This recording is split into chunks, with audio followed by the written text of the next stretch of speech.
अनंत कोटी ब्रह्मांड नायक श्री स्वामी समर्थ महाराजाय नमः. चला तर मग गुरुपौर्णिमेपासून आपल्याला स्वामी सेवा कशी करावी, स्वामी सेवा केल्याने कोणकोणते फायदे होणार आहेत, हे अनुभव सिद्ध आज मी तुम्हाला सांगणार आहे.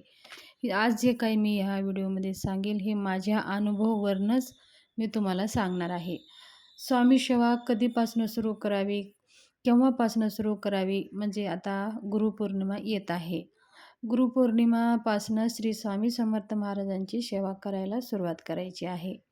समजा आता माझा व्हिडिओ तुम्ही जर उशिरा पाहत असाल तर कोणत्याही गुरुवारपासून स्वामी सेवा करायला सुरुवात करायची असते. आपल्याला स्वामी सेवा करताना, गुरुपौर्णिमेपासून स्वामी सेवा करताना तर आपल्याला काय करायचं आहे, सकाळी लवकर उठून पहाटे स्नान करून स्वच्छ कपडे घालायचं आहे अंगावरती. मग दररोज स्वामीच्या मूर्तीसमोर किंवा मूर्ती नसेल तर फोटो असेल, प्रतिमा असेल त्याच्यासमोर बसायचं आहे. दीप आणि धूप लावायचं आहे. पिवळे फुलं अर्पण करायचे आहेत आणि श्री स्वामी समर्थ, श्री स्वामी समर्थ ह्या मंत्राचं 108 वेळा जप करायचा आहे. आणि श्री स्वामी समर्थ सारामृत जे ग्रंथ आहे, तो 21 अध्यायाचा ग्रंथ आहे. त्या ग्रंथाचं दररोज आपल्याला 3 अध्याय असे वाचन करायचं आहे. आता ही स्वामी सेवा झाली का? तर नाही. स्वामी सेवा हीच सुरुवात झाली आणि ही सेवा सुरुवात आपल्याला गुरुपौर्णिमेपासून स्वामी महाराजांना गुरु मानून सेवा सुरू करायची आहे. आता 11 माळी 108 वेळेस श्री स्वामी समर्थ जप करायचा आहे. समजा तुमच्याकडे जर वेळ असेल तर तुम्ही असं 108 11 वेळेस करू शकता, म्हणजे त्याला म्हणतात 11 माळी. 11 माळी श्री स्वामी समर्थ जप तुम्ही करू शकता किंवा 1 माळ तर आवर्जून करावी. आणि 11 माळी जप केल्यावर किती मंत्र होईल, तर आपले 1100 मंत्र होईल. 1100 वरच मंत्र होईल. म्हणून आपण 11 माळी जप करायचं विधान आहे, म्हणजे 11 मिनटं आपल्याला लागतात. श्री स्वामी समर्थ सार अमृत ग्रंथ वाचण्यासाठी, 3 अध्याय वाचण्यासाठी आपल्याला 5 ते 6 मिनटं लागतात. तर अशा प्रकारे आपल्याला ही स्वामी सेवा झाली. मग ही सेवा झाल्यानंतर मग आपण स्वामी महाराजांना नैवेद्य दाखवायचा आहे आणि स्वामी महाराजांना फूल वगैरे अर्पण केल्यावर स्वामी महाराजांची आरती करायची आहे आणि स्वामी महाराजांना आपल्या मनातल्या ज्या काही इच्छा आहेत त्या स्वामी महाराजांना सांगायचं आहे. आणि ही सेवा आपल्याला नित्य नेमाने करायचं आहे. समजा आपण आता काही आपल्याला अडथळे आले असतील किंवा काही मासिक धर्माचा प्रॉब्लेम असेल किंवा आपण गावाला जात असाल तर आपल्याला स्वामी महाराजांच्या मूर्तीसमोर, फोटोसमोर बसता येणार नाही. अशा वेळेस काय करावं, तर अशा वेळेस आपण जिथं आहोत ना तिथंच आपल्या मनातल्या मनात श्री स्वामी समर्थ श्री स्वामी समर्थ, श्री स्वामी समर्थ हा मंत्र आपल्याला जप करत राहायचा आहे.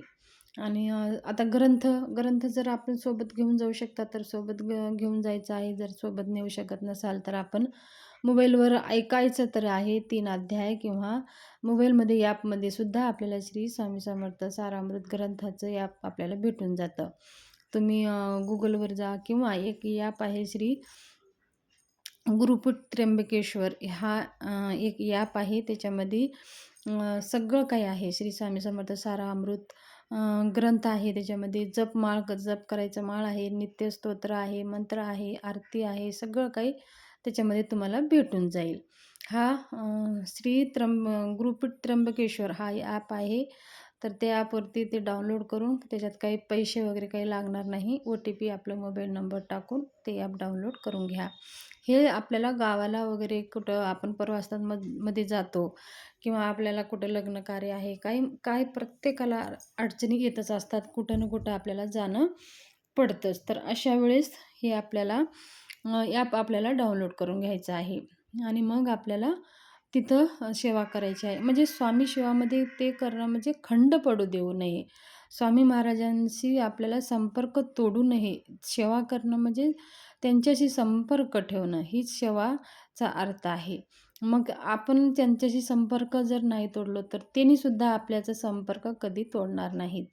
ते ब्रह्मांड नायक आहेत. जर आपण त्याने आपल्याला कोशिश केली, की आपल्याशी संपर्क ठेवायचा आहे. आपल्यावर त्यांची दिव्य दृष्टी, कृपादृष्टी आपल्यावर पडणार आहे. मग आपण त्यांच्याशी संबंध नाही ठेवला, त्यांची दृष्टीचे पात्रच जर झालो नाही, तर मग ती कृपा आपल्याला कशी समजणार? म्हणून आपण त्यांच्याशी कनेक्ट व्हायचं आहे, त्यांच्याशी संपर्क ठेवायचा आहे. तेच आहे स्वामी सेवा. म्हणून आपण नित्यसेवा करायची असते. मग नित्यसेवा करत राहिल्यावर मग स्वामींची कृपादृष्टी कशी आपल्यावर पडत असते, मग आपल्याला ते समजत असतं. म्हणून आपल्या नित्यनेमाने आपल्याला सेवा करत राहायचं आहे. सेवा म्हणजे श्री स्वामी समर्थ सारामृत आणि श्री स्वामी समर्थ मंत्र जप. 1 माळ करा किंवा 11 माळी करा. आपल्याला लवकर उठून हे 108 वेळेस मंत्र जप करायचा आहे, 11 माळी जप करायचा आहे. आणि त्याचबरोबर आरती वगैरे झाली आणि आपण धूप-दीप नैवेद्य दाखवून सगळं झाल्यावर स्वामी महाराजांसमोर बसायचं आहे. आणि जर वेळ असेल तर स्वामी समर्थ तारक मंत्र, स्वामी समर्थांचा तारक मंत्राचा आपल्याला 11 वेळेस जप करायचा आहे. हा एक अत्यंत अद्भुत असा हा मंत्र आहे. आपल्या मनातल्या सगळ्या काही इच्छा पूर्ण होणारा करून देणारा हा मंत्र आहे. स्वामी समर्थ महाराजांनी हा दिलेला मंत्र आहे. हा तारक त्याचं नावच आहे. मंत्राचं शब्द बघा त्यांचे तारक मंत्र म्हणजे आपल्याला हे तारणारा मंत्र आहे. प्रत्येक संकटातून तारणारा मंत्र आहे. प्रत्येक दुःखातून तारणारा मंत्र आहे. प्रत्येक समस्यामधून तारून नेणारा हा मंत्र आहे. तर ह्या मंत्राचं सुद्धा आपण दररोज 11 वेळेस जर पाठ केले तर बघा एक अद्भुत अशी स्वामी कृपा आपल्यावर होते. आणि आपल्याला समजत सुद्धा नाही, ह्या अशक्य गोष्टी असतात त्या शक्य होत असतात. मग आपल्याला असं वाटतं की काही आपल्याला हे जमणारच नव्हतं, त्या गोष्टीसुद्धा आपल्या जीवनामध्ये घडायला सुरुवात होतात. आपण आशा सोडून दिलेले होते की हे आपल्याला होणारच नाही किंवा आपल्याला हे कार्य काही संपूर्ण होणारच नाही. अशासुद्धा गोष्टी तुमच्या जीवनात घडतात. अचानक असे काही अद्भुत चमत्कार तुमच्या जीवनात घडत असतात. म्हणून तारक मंत्र हे आवर्जून म्हणायचं असते. तुम्ही सकाळी म्हणा, संध्याकाळी म्हणा, कधीही म्हणा.